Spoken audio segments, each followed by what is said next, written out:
Thank you, Ariana, for that wonderful introduction. Well, I think it was wonderful because my German is not as good as it should be, I'm afraid. And good morning, everybody.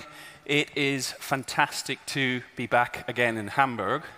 It's also even more fantastic to finally be presenting to an audience of real people and not over Zoom. So I'm glad to be here with you. I'm the general manager for international business at Asana. So that basically means I'm responsible for all our businesses outside of the US and responsible for driving the growth of our business across EMEA, APAC, and Japan. And we basically are a work management platform. So for those who are not familiar with Asana, before we get into the meat of the presentation, I'll just talk a little bit about what it is we do.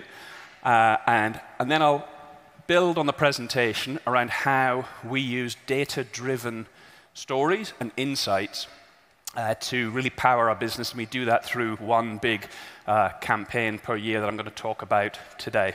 So first of all, Asana, set up by Dustin Moskovitz when he left Facebook to bring the power of work management to individuals, teams, and organizations.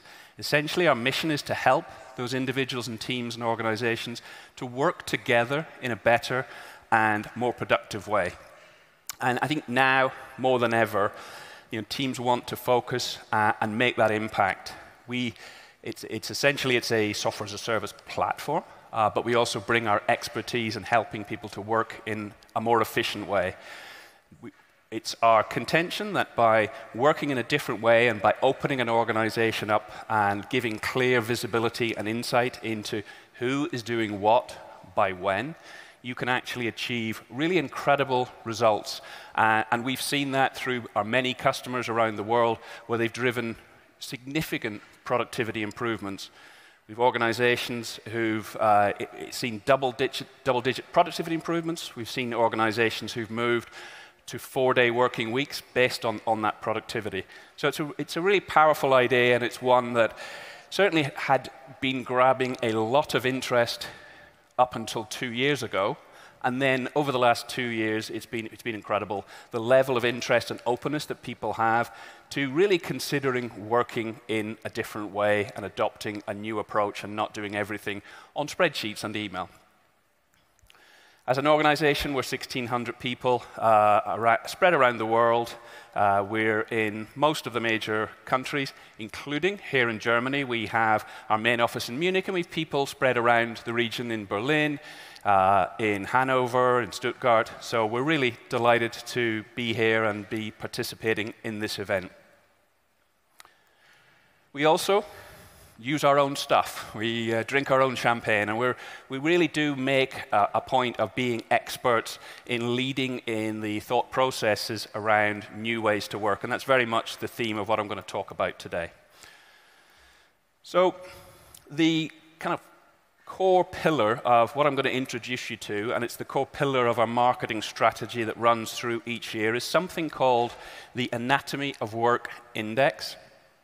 And I'm going to talk how we use that and build that into how we go to market, how we share with our customers and prospective customers insights on work, and how we use those insights to launch stories to drive results for our business, but also for our customers' business.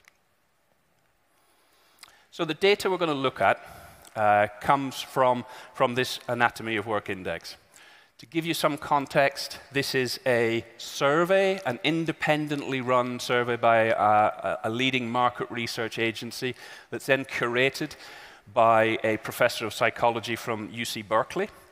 We do it with about 10,500 knowledge workers spread all around the world in countries from Australia, France, Germany, Japan, Singapore, UK, US. And this is the first part of what makes this work for us. It's global, but it's highly regionalized. And here in Germany, which is one of our most important countries globally, we do over 1,800 knowledge workers and get really, really great take-up. It turns out that it's true, German people are really interested in working in a more efficient and practical way. So this is the third year of running this. So this was a big, big investment for us 3 years ago. We ran the survey right around the world, as I said, in that year before pandemic. So we had an insight into what was happening around the world. We then ran the survey in the second year, 1 year into the pandemic. Fascinating insights into what had changed and what the pandemic had done to how people work, how they interact, what the impact of working from home was on different demographics, on different geographies around the world.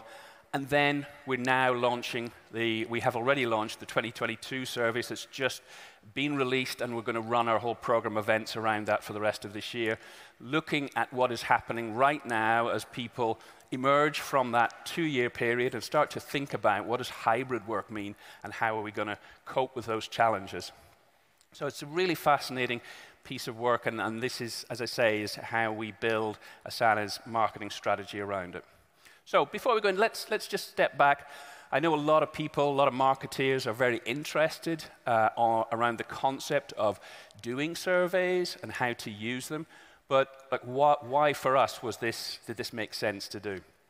First of all, it drove awareness of our organization. It was highly relevant to what we do. You know, we're specialists in helping people work in a more productive way. Yes, we have a software as a service platform, but we're also an organization that advises our customers, our partners, and organizations on leading edge ways to work in a more productive way. It allowed us to tie into our brand campaign and amplify that, again, as I said, on a global basis. And it allowed us to collect insights, to leverage basically our product. So every part of Asana is plugged into this piece of work because in real time we're able to see what's happening in the world of work in Japan, here in Germany, in the US, and really tap into the way that we drive our product forward. And then lastly, as we'll see as we go through, it's an invaluable source of insights, assets that we use to actually do the core business that we're here for, to drive web traffic, to drive marketing and sales, and ultimately to build our business. So before we look at how the campaign worked and how we brought it to life, I thought what I'd do for the next few minutes is actually share with you how we actually use this asset in a day-to-day basis with our customers around the world. And I thought I'd do it on Germany. So let's take a snapshot of some of the insights and share with you how we actually look at people doing work. So we look in Germany at how the working day is changing. We look at the impact of location, which is clearly absolutely critical. It's probably the number one topic that people are talking about is where are people doing the work day by day. And we look at the risks and benefits of digital technology, of applications, of how tech is actually supporting people in work. And then lastly, and probably the topic that's generated more interest, more discussion, and certainly the sort of large events like this, and then the small roundtable events and press that I do, this is the topic that comes up time and time again, is the connection between well-being, both physical and mental well-being, and work. I don't think there's been a time when this has been further up the agenda, and I think it's fantastic that it is, and it's something that we spend a lot of time discussing with our customers, with analysts, and the media. So let's take a look at some of the data that we uncovered.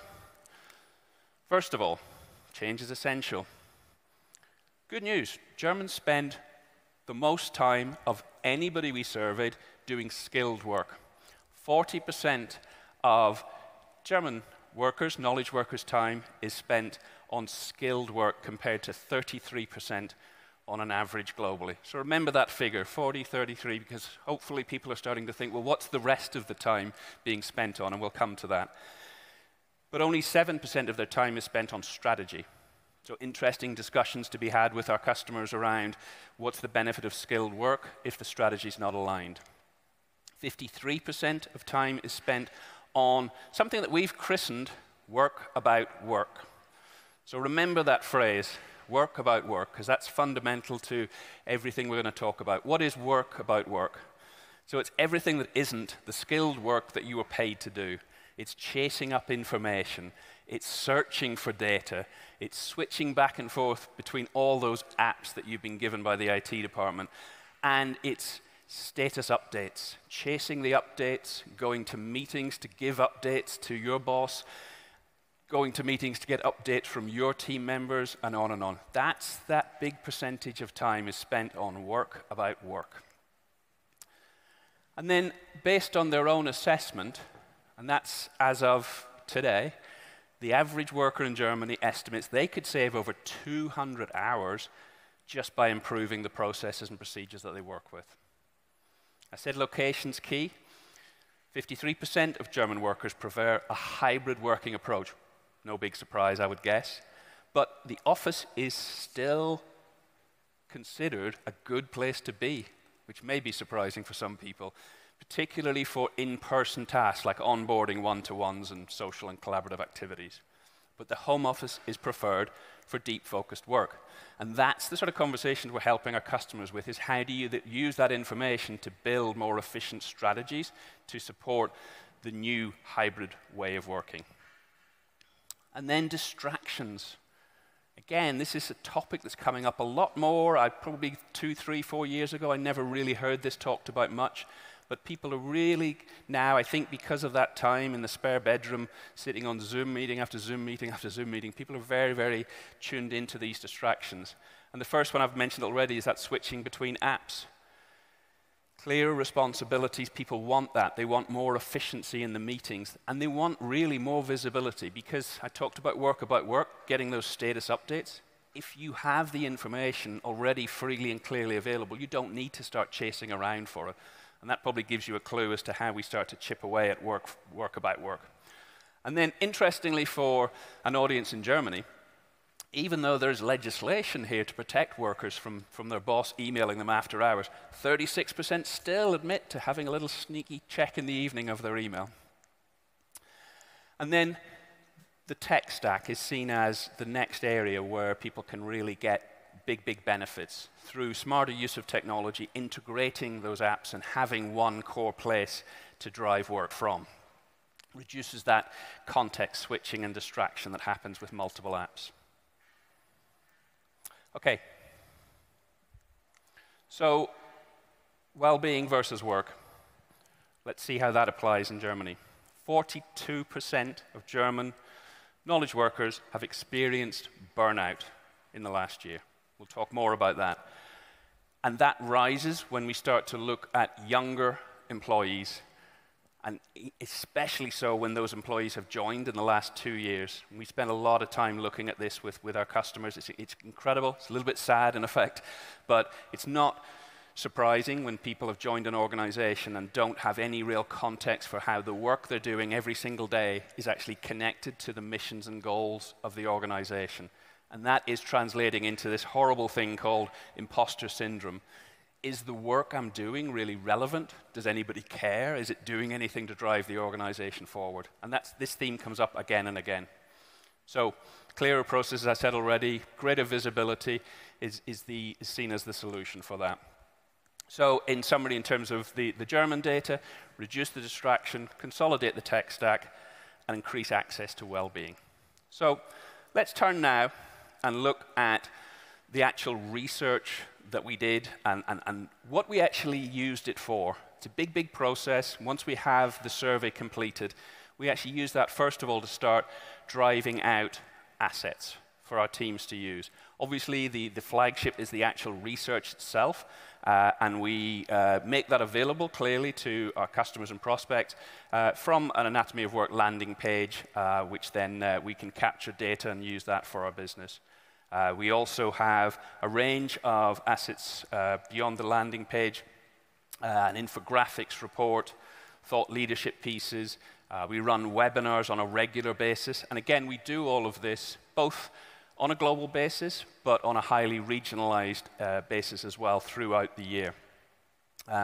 We then run our nurture campaigns to follow up on that and drive all of that. And what we've learned is that a good email nurturing strategy, once you've MQL'd the leads, and passing them to sales is really critical, and then following up on that link between the marketing effort and the customer facing, not just sales, but all of our other employees who touch our customers.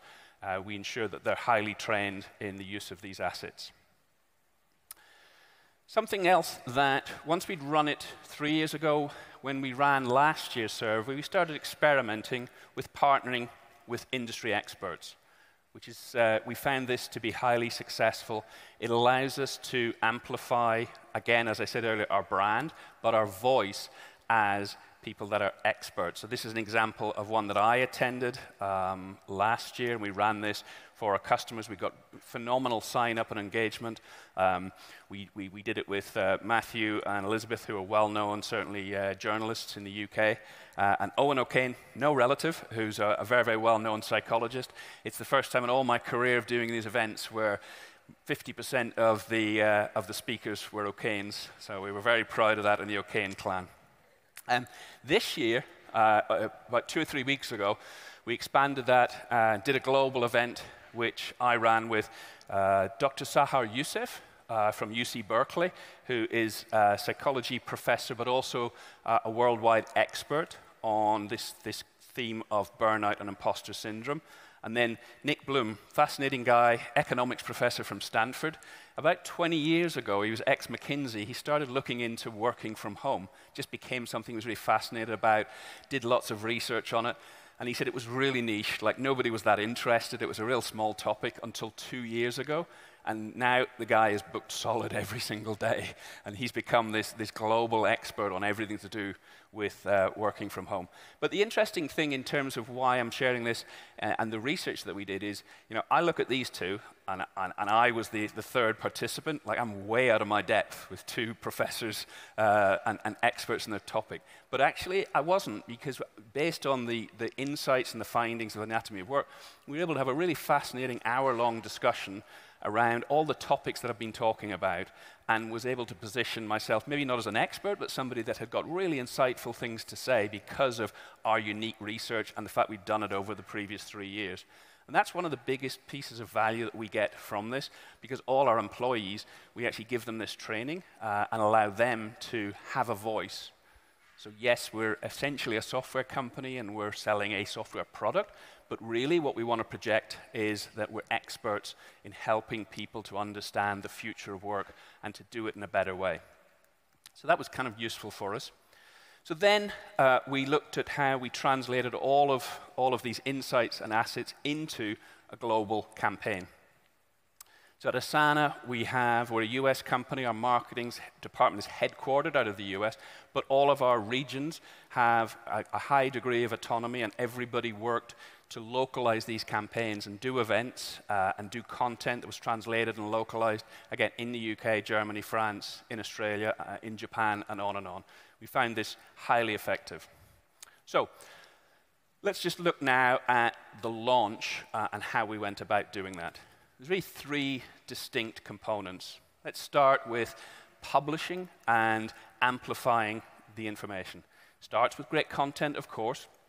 And once we'd figured out our key themes, we created and published those to various touch points. So gated reports, blog posts, press release, and a huge amount of press outreach and social activation. We equip all our employees with an engagement platform, Smart, and they amplify all of the messaging. Same for our partners across all of the social channels, but particularly LinkedIn. Once you've launched, now paid strategy comes into play. And you can't expect just to rely on or organically finding the content. So we love doing sponsored content in our target newspapers, blogs, magazines. They're relatively inexpensive, and it helps to really make sure we fill in the gaps and ensure that we're hitting our target audience. And then, of course, email. It's also an important part of the strategy to make sure those nurture sequences, I said, are in place, and that all our employees are provided with those and trained how to use tools like Outreach. And then lastly, we translated and localized all of our ads and made sure that those were available on LinkedIn and Facebook primarily.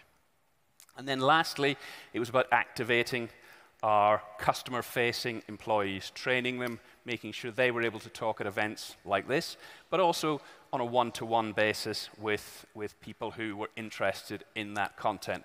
And I know our team, I was talking to them earlier on out in the display area, this is exactly what they've been doing for the last 2 days, is having those really valuable non-product feature function conversations, but talking about real interesting topics and issues for people around work.